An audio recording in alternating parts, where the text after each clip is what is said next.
Hey guys, welcome back to my channel, and it's Debsy, and the place to be, it's Debsy. Bloop, bloop, that's me, boop, Debsy. And happy Wednesday, everybody. It is my third day of the winter vacanza. It's Debsy's winter vacanza, Debsy's winter vacanza. It's time for cheer. Absolutely no tears, because it's Debsy's winter vacanza. Okay, so there we go. I remembered the words. And it might not have sounded exactly like it did yesterday, but I remembered the words. So, okay. So first of all, happy National Hot Cocoa Day. So here it is. I know it's not a Christmas mug, but it is my number one lover. My number one fantasy lover, Mr. Paul Rudd. And in it, I have some peppermint hot cocoa. And it came from this packet. I got this at Aldi's, and it has 4 different flavors. It has, let's see, mocha, 6 mocha, 6 Irish cream, 6 salted caramel, and 6 peppermint. I went with the peppermint. It is good. I put a little bit of sugar-free vanilla creamer to kind of like cool it down a little bit. I was going to do the salted caramel because tonight I am going to be ranting about and recapping last night's episode of Real Housewives of Salt Lake City. Now, not on that topic, but today I did finish the decorating in my room. So tomorrow, I'm thinking either tonight or tomorrow, I will film that and I will get that out to you. But tonight, I'm going to be talking about Real Housewives of Salt Lake City. It was their second day in Bermuda, and it is Miss Monica's birthday. She is, as Heather says, she is officially entering middle age. So Angie, Heather, and Meredith are setting up Heather actually starts setting up her birthday breakfast. So Angie comes down and helps, and then Meredith joins them. They start talking about Whitney and how it kind of went off the rails last night. Meredith really thinks that Whitney is just coming from a place that where she's just hurt. She's coming from a place of hurt. That being said, Meredith would never talk that way to somebody. She wouldn't tell them to shut the F up. And then, of course, listen, them producers, they're always going to roll that beautiful bean footage because they then rolled the footage from, the rumors and the nastiness when she did talk that way. So you gotta love, I'm going to tell you, you gotta love those producers for all the hard work they do. So Whitney, they're talking about her and everything. And of course, here comes Whitney. As soon as they say Whitney comes in the room. Whitney does apologize to Heather. Everything appears to be okay. And we know that is not going to be the case next week. Lisa Barlow coming in, honestly being like, oh, this looks great. We did a great job. She's like, you didn't do anything. This episode, there were times when I liked Lisa Barlow. Like, there are things that Lisa Barlow needs to work on about herself. My favorite times is when she is just so like clueless. Like, I don't know if it's actually something that's intentional or if she really is just that way, but she sees the balloons and she really did have to ask, did you have a helium tank with you? Did you bring a helium tank? She's like, no, it's just a pump. And then Lisa Barlow having to make that little dig at herself because Heather said something like, it's a pump. You should learn how to work those. You should know how to work those. And Lisa making fun about her, the rumor that was going around last year about her getting her jazz tickets by giving blowies. Yeah, she's like, yeah, I guess that's how I get my jazz tickets or something. You would think I would know how to do that because that's how I get my jazz tickets. I love that little like dig in there that was under the radar. I don't know if anybody there realized that she said it. They probably did. So Monica comes down and she's queen for the day. She gets a crown, she gets a scepter, she gets a robe. I love it. I could rock that. I mean, the robe would get on my nerves after a while, but she's very touched by this. She's like very touched that people thought of her. She said with everything that's going on with her mother, she really hasn't had that great of a birthday ever, really. That is good. So Monica says we are going to go jet skiing, and then I am going to leave you for the rest of the day because I'm going to go meet my family. She hasn't really visited her family or seen them in 30 years. And she says that, and then she talks a little bit about her mom. And her mom, remember, Linda was the one who was like, I think we should be the ones to break the cycle of trauma. I think we should go to therapy. And Monica goes, guess who doesn't go? Linda. Linda does not go. Linda's been reaching out to family saying she would really like to be there in Bermuda when Monica meets them. And Monica is kind of like, wait a minute, you can't even show up for therapy, but you want to be here now? You just want to come to this because you want a vacation. I can't say that I feel that she's wrong. I don't think she is. I feel like her mother just is exactly that. I feel like her mother just wants that recognition and that fame and that money that she would get from it. I mean, every single time Monica does something, Linda has to go out onto Twitter or X and talk about it or put something out there someplace about it. I think Linda is thirsty. Okay, so a little bit later, Monica texts Lisa, and this kind of surprised me because it really appears as though this, this truce,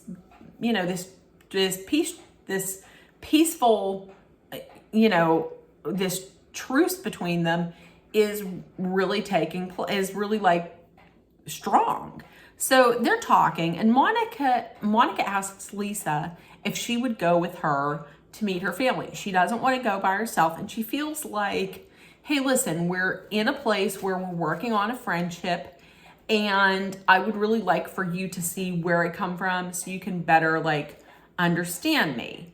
And I understand that. Lisa says, of course, yes, I'm always willing to give someone a second chance. So she says yes. Now, I can see where they're coming from. I still kind of a little bit was thinking, I was like, I don't know. I feel like it's a little soon, but I can certainly understand where she's coming from with that. I can't fault her for asking. Monica then brings up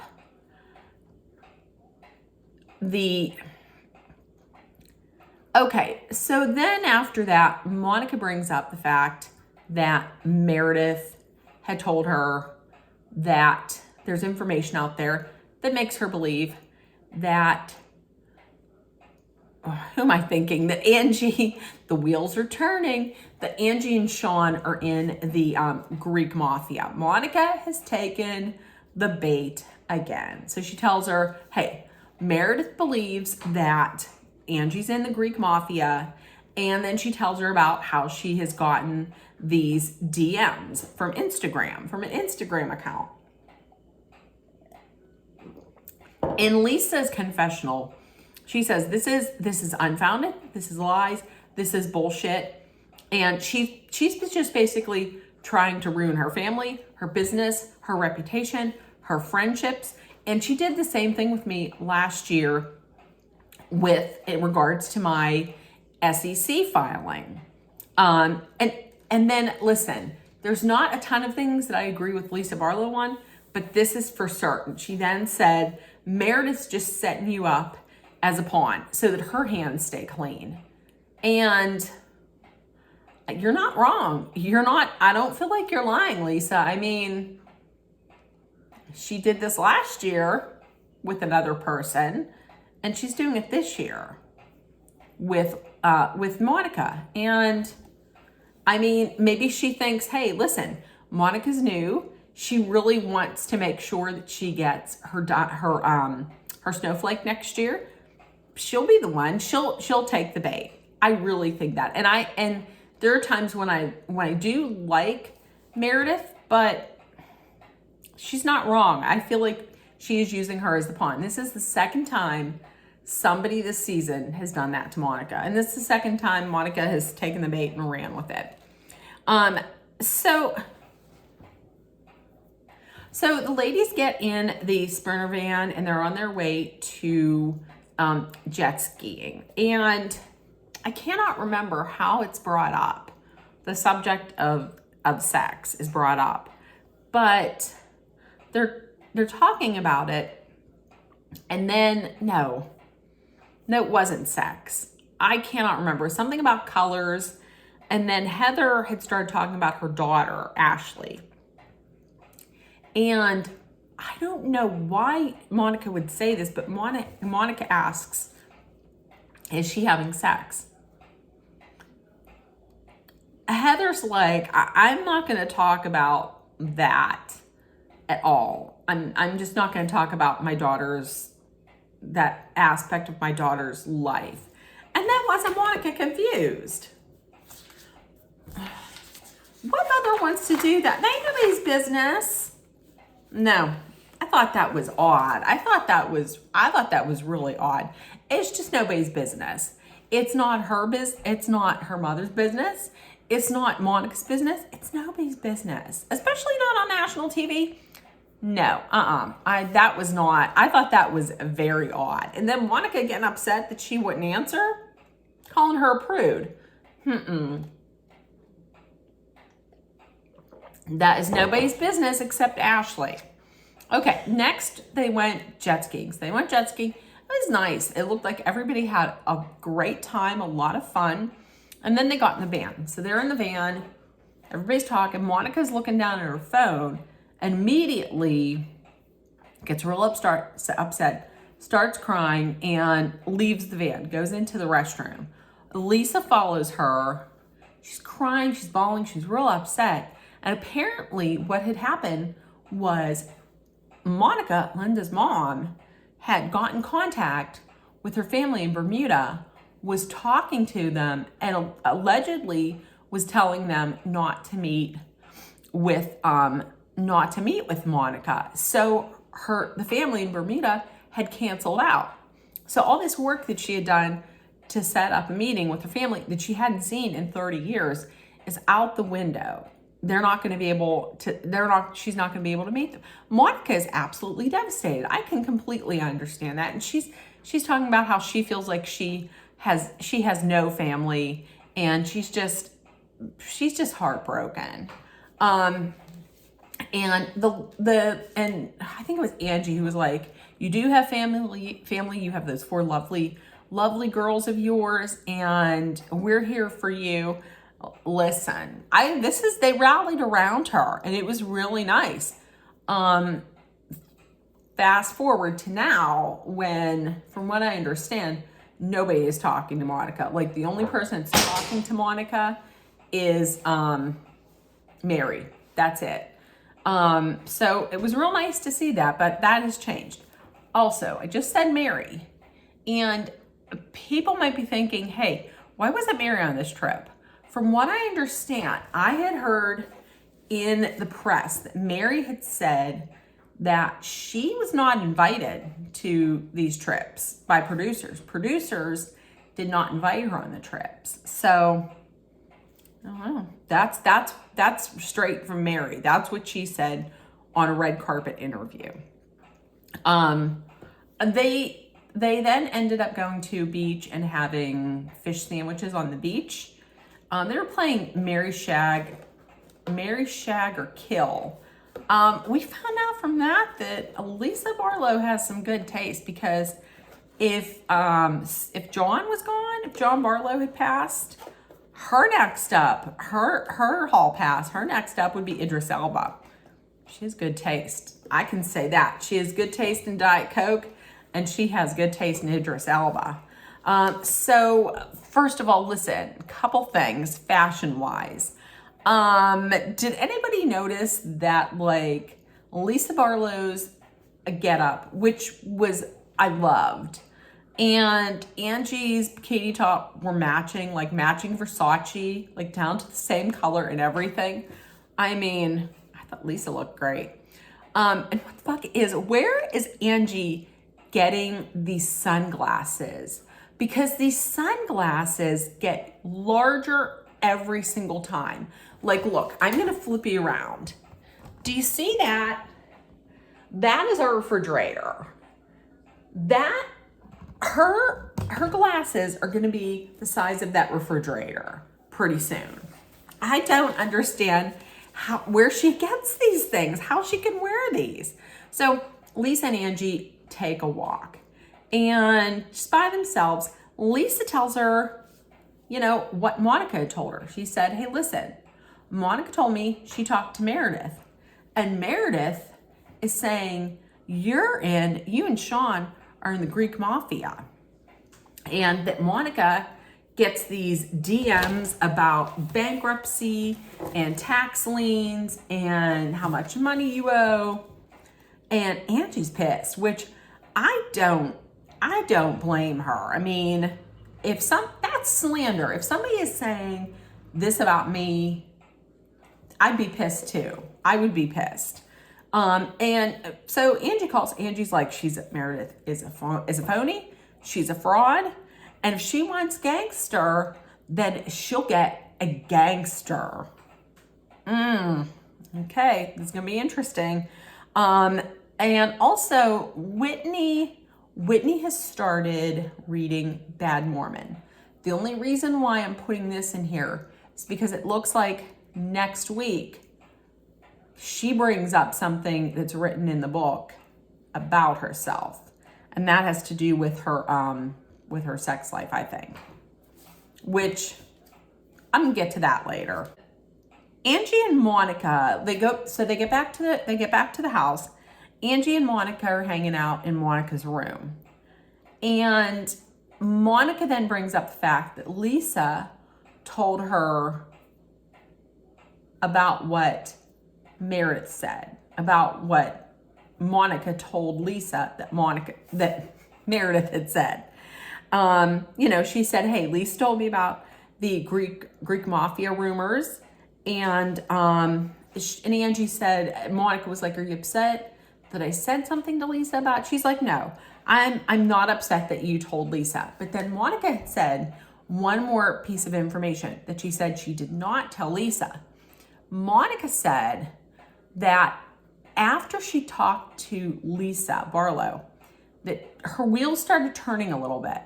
And she had said she would not have known about the DM if Meredith didn't call and tell her about it. Meaning, like, she has to be the person who sent this. And now Angie then says that I hate to see you being used as a pawn. She's now the second person in this episode that has said she would hate to see her being a pawn, and that she thinks what she's doing is she's feeding this information to Monica, knowing that Monica will run with it. So Meredith is just going to sit back, sip her cocktail, watch it all go down, while Monica's then deemed to be the big mouth and the troublemaker. And Monica's like, I really hope, off camera, she's like, I really hope that is not the case. I hope this doesn't happen again. Yeah, because you took the bait when Whitney had mentioned it before. So that's what's going to happen. So they have a dinner. The theme of it is pirates, dressed like a pirate. So it's a costume. It's a costume dinner. We all know Lisa Barlow does not like that. Lisa's part of being a pirate is she ordered hoop earrings. She has the hoop earrings, and then she came down in like a belt where she said it's a digging for gold belt. So that's the pirate. They all agree she's going as a wench. So yeah, that's another reason why I'm like, sometimes I like Lisa, just because she's like, I'm not going to do that, but I'm going to wear hoop earrings. Like, it's kind of ridiculous. So they get in the van. Everybody's in the van. Whitney's dressed as a pirate, but it's like what kind of pirate? Because she gets in the van. She's the last one there. She's the last one there because she thought that the G-string that came with her pirate costume was an eye patch. Now, what kind of pirate costume comes with the G-string? I mean, where did you buy that? Is Adam and Eve providing this? I mean, nothing wrong with that, but that's something for the bedroom. So, they're walking down. It's in a cave. It looked lovely. It looked absolutely amazing, but it looked like it was a little steep. And Whitney has these super skinny high stilettos, and nobody can help her walk down this steep grade to get into this cave. If I was her, I'd be like, can someone help me? Because if she would have fallen, she would have went ass out, because that outfit didn't offer no coverage for her. So they all sit down. It looks like it's going to be a lovely dinner until they start talking, because Monica then has to say, listen, since I was sex shamed in the van, when was the last time you all had sex? What is that? What kind of question is that? What do these people talk? I don't understand. I just don't understand. So everybody's answering the question. Heather says, listen, I'm not going to answer this. I'm just not going to answer it because, number one, everybody else is single and it's not fair. And number two, listen, I've seen how Monica talks about this subject. I don't want any parts of it. Monica then gets real upset that she's not playing the game, that she's not answering. And Monica says, listen, I'm just as single as you are. And Heather's like, but you're not. You're divorcing. She's like, I'm just as single as you are. I would be totally out of that marriage if my ex would just sign the damn papers. Listen, I know she's saying she's as single, but I don't think she really is, because she's technically, at that point, was still married. She's really not divorced because he's not signing the papers. So technically, legally, they are still married. I'm just saying. But the thing that got me about this was, listen, I understand from before not talking about Ashley's sex life. That literally, that is nobody's business and nobody's except Ashley's. But now Heather's not going to talk about hers. Listen, when did Heather become a prude? I mean, she wrote the book Bad Mormon. She didn't write the book calling herself Good Mormon or Angelic Mormon or Prudish Mormon. For the first 3 seasons, she was talking about sex all the time. And now she's not? What changed? Is it because she's a New York Times bestseller? I didn't understand that. I thought that was odd. So they're going back and forth about that. And Heather becomes the next person to tell somebody to shut the F up, when she told Monica to shut the F up. So that brought an awkwardness for a couple seconds. Next round was Angie versus Meredith. Angie confronts Meredith about the Greek Mafia rumors. Hey, I heard you're telling people that I'm in the Greek Mafia. Angie's like, listen, you have one employee. I have hundreds of employees. And this is risking the livelihood of my employees. This is bullshit and it's not true. And Meredith had said, listen, I didn't say that. Meredith was cool as a damn cucumber through this whole thing. Like, super cool, like monotone, not nothing. Like, she didn't even care. Like, it was nothing. And she was like, she said, I didn't say that. I've never said that. And I never had a conversation about this with anyone. And at that point, I was like, wait, you sure did? You talked with Monica. And then Monica in the confessional was like, what is she talking about? She talked to me about it. What the hell? So Monica speaks up, and Monica's like, yeah, you did. You talked to me about it. And then I get these DMs with all these documents, and a DM saying, yeah, Sean and Angie owe $170,000 to the IRS. And Angie's like, what the hell? Angie was like, no, none of this is true. She was like, if you want, you can have my social security number, my birth date, Google me. There is no shame on a Castaneves family or something like that. Right? And Angie says, oh yeah, so it seems like these documents appeared from a fake IG account after Monica talked to Meredith. So people were like putting things together. Whitney pipes in. Whitney's like, listen, this is just similar to last year when Lisa's SEC filing happened to pop up. So it has to be you, Meredith, that's sending these DMs and these documents. And Meredith once again was like, it is not me. I'm not doing this.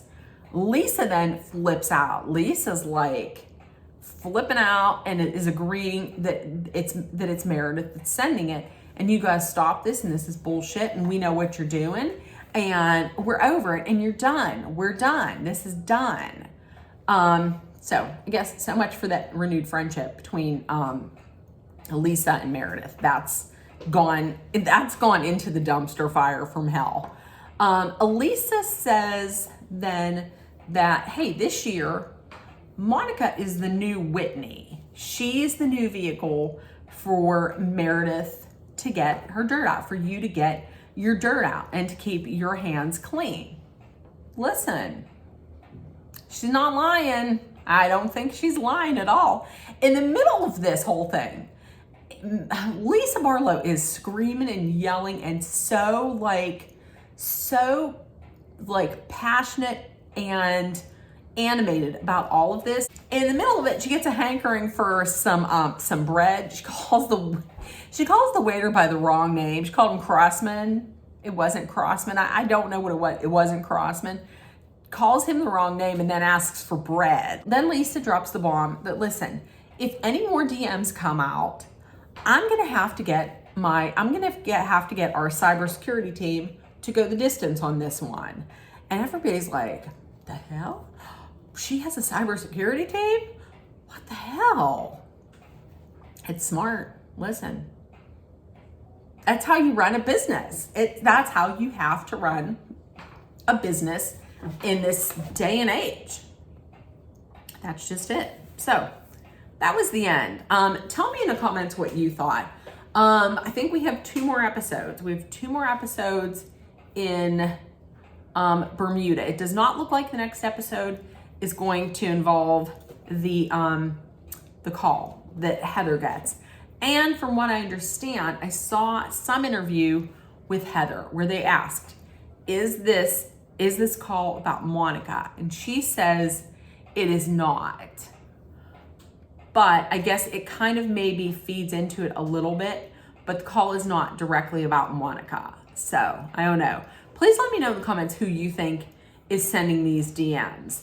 Who was it? Meredith was on Watch What Happens Live. They had a poll where the question was, do you think Meredith is sending these DMs? And like 84% or something like that believe that she is. And she was like, well, they're wrong because I'm not sending it. So if she's not sending it, who is sending it? The only person that I could see that would be sending it would be if Jen Shaw has somebody on the outside that is doing all of this. That's the only other thing that I can think of, because my mind immediately went to, this has to be Meredith. She's claiming it's not. So let me know in the comments what you think. Do you love these? These are actually from Walmart. Woo! And I guess they're kind of Mickey themed, but I'm not like a super big Disney fan. Listen, don't come for me, but I'm not. But I thought these were adorable. So, okay, in the comments, let me know what you think about the episode if you watched it. And with that being said, I'm going to be heading off to Beverly Hills soon. So, if nobody told you yet today, I love you. You're loved, seen, and heard. Please make sure that you put kindness, love, compassion, acceptance, hope, positivity, and understanding out there. Please make sure that you take care of one another. Also, 2 things to remember, no matter where you're at, please be aware of your surroundings. And number 2, please stay safe. I love you guys, and I will see you tomorrow for some Christmas baking possibly, and possibly recap of Real Housewives from Beverly Hills. Okay, I will talk to you later.